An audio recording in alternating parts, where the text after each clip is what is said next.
ভারত পাকিস্তান ম্যাচের উত্তেজনা এখন শুধু কথা আর কূটনৈতিক লড়াইতেই যেন সীমাবদ্ধ। মাঠে দুই দলের লড়াই বারবার হচ্ছে একপাক্ষিক।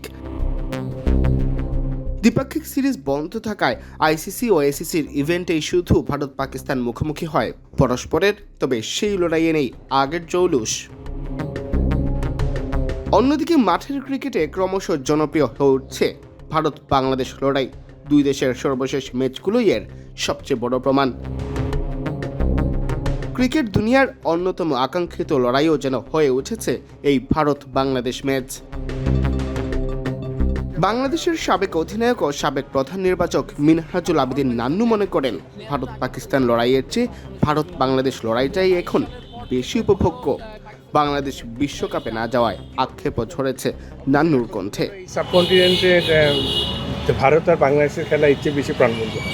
তো সুতরাং আমারও এটা মনে হয় যে এখন ভারত পাকিস্তান ম্যাচের থেকে ভারত বাংলাদেশ ম্যাচের দিকে মানুষের নজর থাকে বেশি, যেহেতু এই বিশ্বকাপে এটা মিস হচ্ছে। তারপরে আমি মনে করি যে ওই খেলার ফোকাসটা এখন বাংলাদেশের ফোকাসটা বেশি। টি-20 বিশ্বকাপে ভারত ও পাকিস্তান এখন পর্যন্ত 9 বার পরস্পরের মুখোমুখি হয়েছে। এর মধ্যে 8 বারই জিতেছে ভারত, পাকিস্তান জিতেছে মাত্র একবার।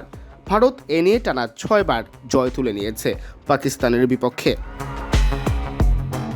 বড় মঞ্চে পাকিস্তানের বিপক্ষে ভারতের এই একচেটিয়া আধিপত্য মেনে নিতে একটু কষ্টই হচ্ছে পাকিস্তানের সাবেকদের। দানিশ কানেরিয়া তো এমনও বলেছেন, এই ম্যাচ খেলার চেয়ে বাংলাদেশের পাশে দাঁড়িয়ে বয়কট করে পয়েন্ট হারালেই বরং ভালো হতো। শোয়েব আখতার আবার রাগ ঝেড়েছেন পিসিবি প্রধান মহসিন নাকভির ওপর।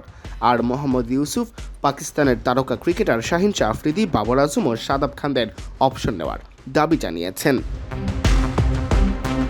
সিয়াম চৌধুরী, বিডি ক্রিক টাইম।